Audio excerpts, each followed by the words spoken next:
अब मुझे इस पर तो मुझे फिल्म का एक गाने का एक पंक्ति याद आती है कि मतलब हम करें तो पुण्य, तुम करो तो पाप। बंगाल में 27 लाख आत्माओं प्रदीप जी कुछ कहना चाह रहे हैं? प्रदीप जी उनको अभी वोटा नहीं दिया है। अभी आपने मीनाक्षी नटराजन हमारी एमपी को किस तरह से इन्होंने प्रदीप जी एक सेकंड, ठीक है अजय जी अब प्रदीप जी बारी।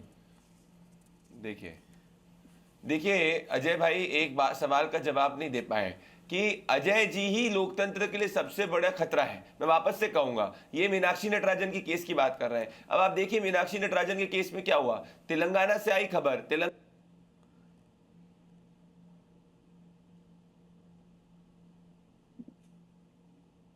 ठीक है, मैं प्रोफेसर विनीत सिंह का रुख करूंगा। आवाज गलत नॉमिनेशन फॉर्म को भरते हैं क्योंकि गलत नॉमिनेशन फॉर्म को भरते हैं क्योंकि राहुल गांधी के कैंडिडेट को प्रियंका वाड्रा के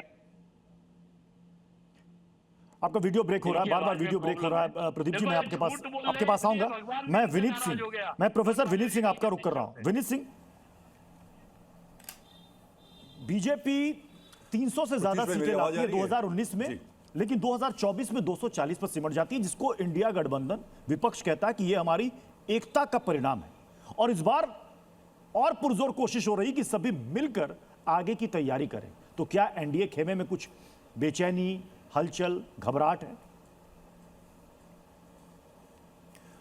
प्रत्युष भाई सभी को नमस्कार, गुड इवनिंग। भाई आपने शुरुआती बात ही बड़ी तार्किक कही है कि 2024 में जब सब मिलके जब 37 घटक चलते हैं इंडियन अलायंस में, तब तो 240 सीट हम लेके आ गए। तो जब एक साथ लड़के जब ये कुछ नहीं कर पाए तो भैया विलय करके देख ले। भाई फूके हुए कारतूस से कितने भी साथ खड़े हो जाए फूके ही कहलाएंगे। अभी बात निकल के आ रही थी अभी विचारधारा की, 3 विचारधारा देश में चलती है। एक विचारधारा विवेक श्रीवास्तव जी कहना भूल गए, जो कि करप्शन और अपीजमेंट का है, जो कि विपक्ष के पूरे डीएनए में भरा पड़ा हुआ है। और कारण यही है प्रत्युष भाई कि इसलिए जनता इनको बार बार नकारती है। और सबसे महत्वपूर्ण बात कि भाई अगर मान लीजिए विलय हो भी जाता है, यहां पे तो कांग्रेस के नेता राहुल गांधी की बात नहीं सुनते हैं। आप केरला का देख लें, मध्य प्रदेश में जो राज्यसभा का चुनाव हुआ है, रेवंता रेड्डी कहते हैं कि कोई आला कमान नहीं, यहां पे बॉस हम ही हैं।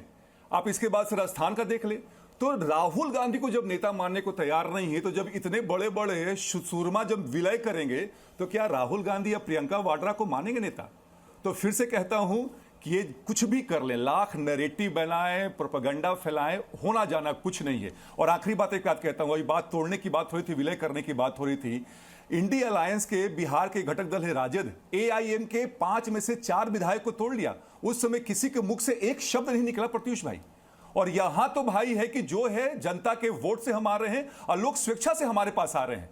हमने उनको बुलाया नहीं है, स्वेच्छा से लोग आ रहे हैं। तब इसमें हाय तौबा क्यों मचाना है? तो शून्य के साथ कितना भी शून्य रखिए और शून्य ही रहता है। जी मैं महेश चौहान जी, क्या राहुल गांधी को नेता मान लिया है सभी ने, सभी सहयोगी दलों ने, कि यही हमारे तरफ से अगुवाई करेंगे, यही हमारी तरफ से लीडर होंगे, यही इंडिया गठबंधन के चेहरा होंगे? देखिए इंडिया अलायंस की मीटिंग में वो सब चीज़ें तय होगी। सभी जितने भी 22-23 या उससे ज़्यादा दल है, वो लोगों के उनके शीर्ष नेता है, वो आएंगे, चर्चा करेंगे और तय करेंगे राहुल गांधी जी का नेतृत्व लेना है या किसी और का। सवाल यहाँ पर ये है कि अभी जो विलय की बात हो रही है, विलय होगा नहीं होगा आने वाला समय बताएगा। लेकिन प्रदीप जी ने यहाँ पर जो बात की और आपने भी जो सवाल पूछा कि अगर वो विलय करे तो नहीं चलता और कांग्रेस में विलय होता है तो ये चलता है, इस पर मुझे कुछ टिप्पणी करनी है। देखिए जब बीजेपी 2 टुकड़े कर देती है तभी वो उनके पास सीबीआई, ईडी, चुनाव आयोग, इनकम टैक्स ये सब रहते हैं और इनके तरफ से दबाव डाल के वो लोगों को या पार्टियों को अपने साथ ले लेते हैं। वो विलय नहीं कहा जाता है, उसे खाना कहते हैं। प्रदीप जो बोल रहे थे ना कि कांग्रेस खा रहा है बाकी का रीजनल पार्टी को, तो वो गलत है। कांग्रेस के पास क्या है? कांग्रेस सत्ता में नहीं है। कांग्रेस के पास अगर छोटी पार्टियां जाती है तो वो अपनी मर्जी से जाएगी, अगर जाती है तो। ये ऐसा मत समझना कि मैं कह रहा हूँ कि छोटी पार्टियां जाना चाहती है, लेकिन वो विलय होगा, वो अपनी मर्जी से होगा, वो चर्चा करके होगा, वो लोकतंत्र के आधार पर होगा। हम जो अभी बात कर रहे हैं, हमारी जो विचारधारा है वो सब संविधान को मानने वाली है, धर्मनिरपेक्षता को मानने वाली है, लोकतंत्र को मानने वाली है। अगर ऐसी पार्टियां, और वो भी कब, जब जैसे कि हमारी पार्टी है, शिवसेना है, टीएमसी है, उनको ये सब दबाव तंत्र लाकर, बीच में लाकर, उनको दबाव डालकर उनको तोड़ा गया। और तोड़ने के बाद यानी कि आप